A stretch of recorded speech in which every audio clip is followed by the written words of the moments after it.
जैसा कि अभी तक टैंग शाइन ने टेंटिकल्स वाले सी मास्टर को हरा दिया था और वो सब अब अपने चैलेंजेस को पूरा करने के लिए आगे बढ़ गए थे और वो मर्मेड टावर पर गए थे और अब कैट गर्ल और निंग रोंग रोंग की फाइट मर्मेड वुमेन से होने वाली है। वहीं दूसरी तरफ मार्शल सोल जो अब एक एम्पायर में कन्वर्ट हो गई है, उसके एम्पायर का नाम वुहान एम्पायर हो गया है। वुहान एम्पायर ने हर जगह अपना कब्जा कर लिया है और वो धीरे धीरे सभी बाकी एम्पायर्स पर हमला करके उन्हें अपने अंडर कर रही है। किन मिंग तियानतो इंपीरियल स्कूल में आ गया था और वहाँ उसने तियानतो इंपीरियल स्कूल से मदद प्राप्त की थी और सभी बच्चे और टीचर्स किन मिंग की मदद करने को तैयार हो गए थे। वहीं कैट गर्ल का ये लास्ट एग्जाम होने वाला है और कैट गर्ल बहुत ज्यादा एक्साइटेड है और अब निंग रोंग रोंग और कैट गर्ल अपने इस टेस्ट को पूरा करने के लिए आगे बढ़ गए थे। अब वो दोनों टावर पर चढ़कर मर्मेड वुमेन को ढूंढने लगती हैं, लेकिन तभी मर्मेड वुमेन तुरंत खुद उनके सामने आ जाती है। मर्मेड वुमेन कैट गर्ल से पूछती है कि क्या तुम मुझे यहाँ चैलेंज करने आई हो, जिस पर निंग रोंग रोंग कहती है कि हम आपसे यहाँ सीखने आए हैं,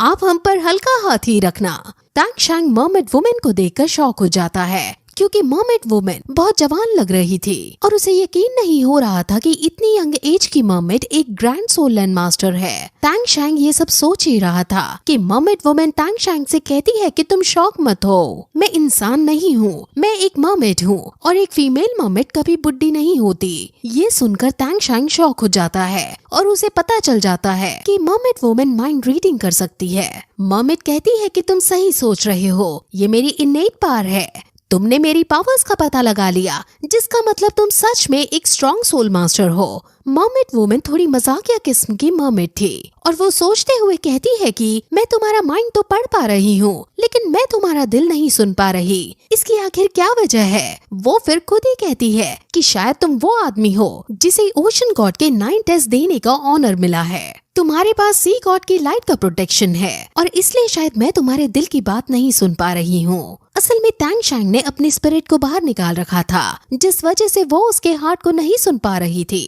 टैंग शाइन ने अपनी स्पिरिट को इसलिए बाहर निकाल रखा था क्योंकि वो कैट गर्ल और निंग रोंग रोंग की मदद करना चाह रहा था, लेकिन ये बात अब मर्मेड वुमेन को पता चल गई है, जिस वजह से टैंग शाइन अपनी स्पिरिट को वापस बुला लेता है। ये देखकर मर्मेड वुमेन को थोड़ा गुस्सा आता है, लेकिन क्योंकि वो मजाकिया किस्म की वुमेन थी इसलिए वो अपनी सिर्फ नाक फुला लेती है। कैट गर्ल कहती है कि इससे कोई फर्क नहीं पड़ता कि तुम हमारे हार्ट को सुन पा रही हो या नहीं, ये हमारा टेस्ट है और हम इसको पास करके रहेंगे। कैट गर्ल अब अपनी फाइटिंग पोजीशन में आ जाती है, लेकिन मर्मेड वुमेन अभी भी अपनी मजाक वाली सिचुएशन में थी और वो कैट गर्ल से कहती है कि तुम बहुत सुंदर हो, मैंने पहली बार किसी को देखा है जो मेरे जितना सुंदर है। मर्मेड वुमेन कैट गर्ल को सिस्टर कहकर बुला रही थी और कैट गर्ल उससे अब उसकी एज पूछती है, जिस पर मर्मेड वुमेन बहुत फनी स्टाइल में अपनी एज काउंट करने लगती है और काउंट करते करते वो 97 ईयर ओल्ड तक पहुंच जाती है। ये सीन बहुत ज्यादा फनी था और मर्मेड वुमेन निंग रोंग रोंग के पास आकर भी फनी चीजें कर रही थी। कैट गर्ल उसको रोकने की कोशिश करती है, लेकिन निंग रोंग रोंग को इसमें मजा आ रहा था। अब वो निंग रोंग रोंग को देखती है और कहती है कि मैं ये नहीं कह रही हूँ कि तुम ओल्ड हो, लेकिन हम मर्मेड्स तुम इंसानों से 5 गुना ज्यादा जीते हैं, लेकिन फिर भी मेरे से ज्यादा बुढ़े तुम लग रहे हो, इसलिए मेरी एज तुमसे ऑब्वियसली कम होगी। वो फिर हिसाब लगाने लगती है और निंग रोंग रोंग ये देखकर काफी हंसती है और उसकी कैलकुलेशन में उसकी सहायता करती है और जब निंग रोंग रोंग की कैलकुलेशन एकदम करेक्ट बैठती है तो वो खुश हो जाती है और फिर वो अब अपनी एक चीज ढूंढने लगती है। वो अलग अलग जगहों पर अपनी चीज ढूंढती है और फिर फाइनली उसे एक जगह अपनी चीज मिल जाती है और उसकी ये चीज एक बांसुरी होती है। वो इस बांसुरी को उठाकर निंग रोंग रोंग से कहती है कि वो इस जगह को गार्ड करते करते थक गई है, वो बस इन दोनों का ही इंतजार कर रही थी और अब वो बांसुरी को लेकर कहती है कि क्यों ना आज हम लड़ाई और मारना धारना छोड़ दे, मैं बांसुरी से एक गाना बजाऊंगी, अगर तुमने मेरे गाने को पूरा सुन लिया तो तुम इस टेस्ट को क्वालिफाई कर लोगी। टैंग शाइन मर्मेड की चाल समझ जाता है और वो निंग रोंग रोंग और कैट गर्ल को सावधान करते हुए कहता है कि तुम उसको गाना मत बजाने दो